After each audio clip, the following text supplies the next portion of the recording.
अब माध्यिका के हम लोग अगले पार्ट में चलेंगे। एक पार्ट हम लोग क्लियर करते हैं। जब बंटन सरल हो, क्लियर हो गया कि नहीं हो गया? Yes sir. समझ में आ गई बात? Yes sir. अब हम लोग पढ़ेंगे जब बंटन अवर्गीकृत हो, अवर्गीकृत हो, इसके बारे में हम लोग पढ़ेंगे। जब बंटन क्या हो? अवर्गीकृत हो। समझ में आ रही है बात? Yes sir. पूरा ध्यान से बढ़िया से पढ़ लीजिए। बहुत आसानी से आप लोग सीख सकते हैं, बशर्ते आपकी नजर, पैनी नजर इस बोर्ड पर होनी चाहिए, मेरी तरफ होनी चाहिए। बात समझ में आ गई? Yes sir. और अभी जो हम लोग मोबाइल से रिकॉर्डिंग कर रहे हैं, अभी मेरे पास बोलने वाला मशीन नहीं है, हालांकि उसका ऑर्डर आ गया है, ऑर्डर दे दिए हैं, मशीन आ जाएगा तो और स्पष्ट आवाज आप लोगों के बीच में कैमरा में भी सुनाई देगा। धीरे धीरे और व्यवस्थाएं चेंज होंगी और हम लोग बहुत बढ़िया से, लेकिन लाइव क्लास तो बहुत अच्छा चल रहा है। आप लोग सारे बच्चे समझ रहे हैं कि नहीं समझ रहे हैं? Yes sir. जब बंटन अवर्गीकृत हो, अब इसमें क्या होगा और क्या नहीं होगा। देखिए, जब बंटन अवर्गीकृत है तो इसमें आपको एक चर दिया हुआ होगा और एक आपका बारंबारता दी हुई रहती है। चर और बारंबारता। सपोज दैट, मान के चलिए कि चर है आपका 3, 2, 7, 5, 4। ये मान के चलिए कि आपका चर दिया हुआ है, ठीक है? बारंबारता का मतलब आपको पता ही है कि वह संख्या एक बंटन में जितनी बार लिखी जाएगी वही उसकी बारंबारता होगी। 3 की बारंबारता मान के चलिए कि 5 है, 2 की बारंबारता मान के चलिए 6 है, 7 की बारंबारता मान के चलिए कि 1 है, 5 की बारंबारता 2 है और 4 की बारंबारता 3 है। हमने मान लिया, ठीक है? अब कह दिया कि इसका माध्यिका निकालिए। क्या निकालिए? माध्यिका क्या होगा। अब इसकी माध्यिका निकालिए, माध्यिका क्या होगा। तो सबसे पहला रूल नंबर 1 सीख लीजिए। चर को किस में रखना है? चर को आरोही या अवरोही में। ये तो पहले ही बताए हैं ना? Yes sir. चर को आरोही या अवरोही में रखते हैं और उसके अनुसार बारंबारता सजा लेते हैं। बारंबारता सजा लेते हैं, सजा लेते हैं। पहला रूल तो हो गया? Yes sir. कोई दिक्कत है? नहीं सर। और रूल नंबर 1 पहले ही बताए थे, इसमें भी वही रूल रहेगा। कोई दिक्कत है? नहीं सर। अब ध्यान दीजिए, रूल नंबर 2। इसके बाद संचयी बारंबारता निकालते हैं।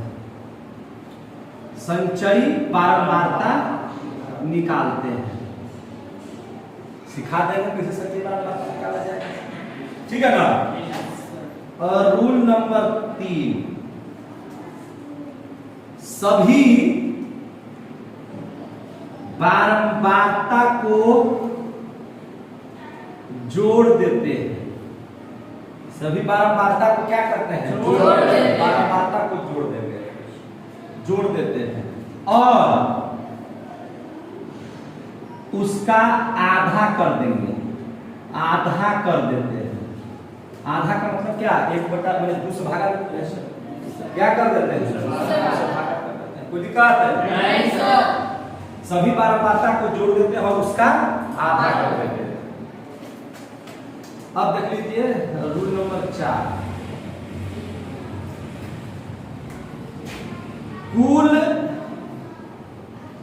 बारंबारता के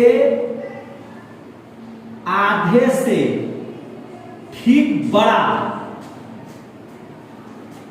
कुल बारंबारता हुआ उसका आधा किए, यस सर। उससे ठीक बड़ा जो संचयी बारंबारता होगा, उससे बड़ा जो संचयी बारंबारता होगा उसका चर ही माध्यिका होगी।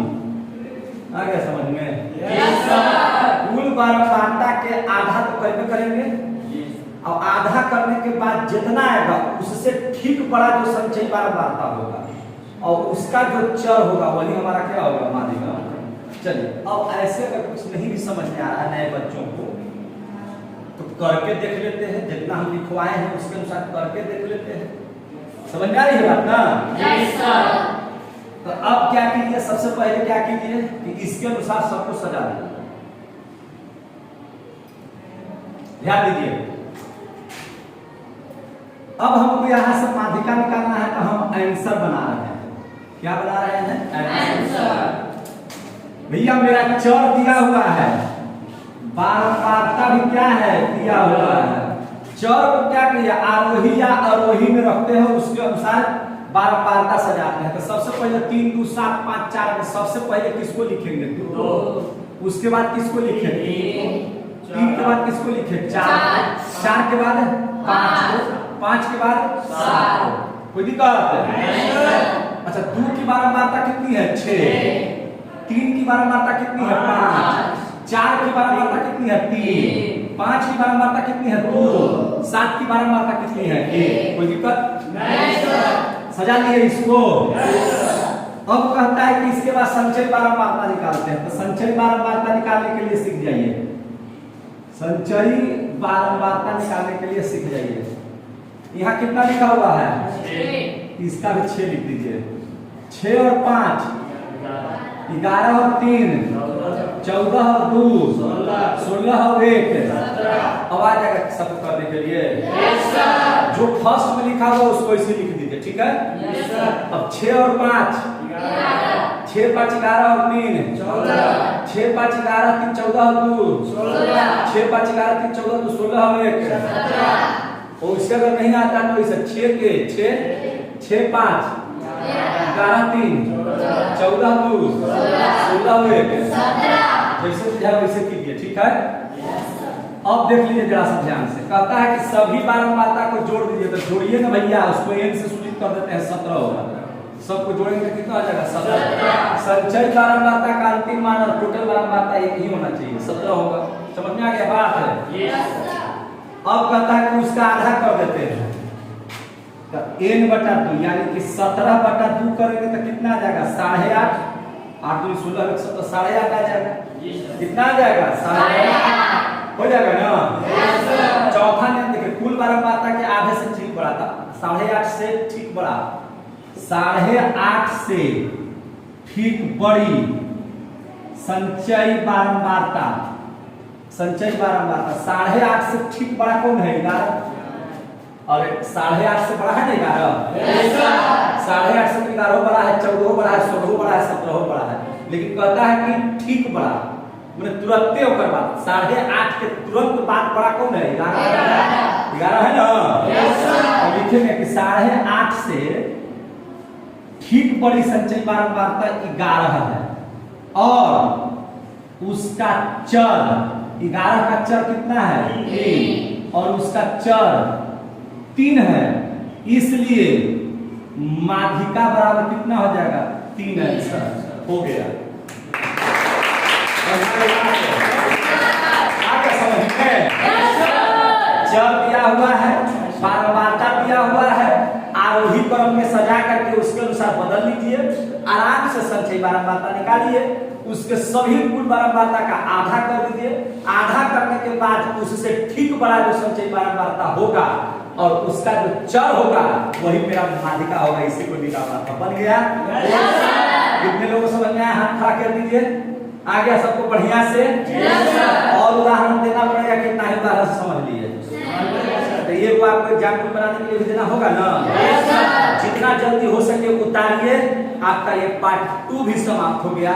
अब देखेंगे पार्ट 3। पहले इसको समाप्त कीजिए। मजा आ रहा है सबको?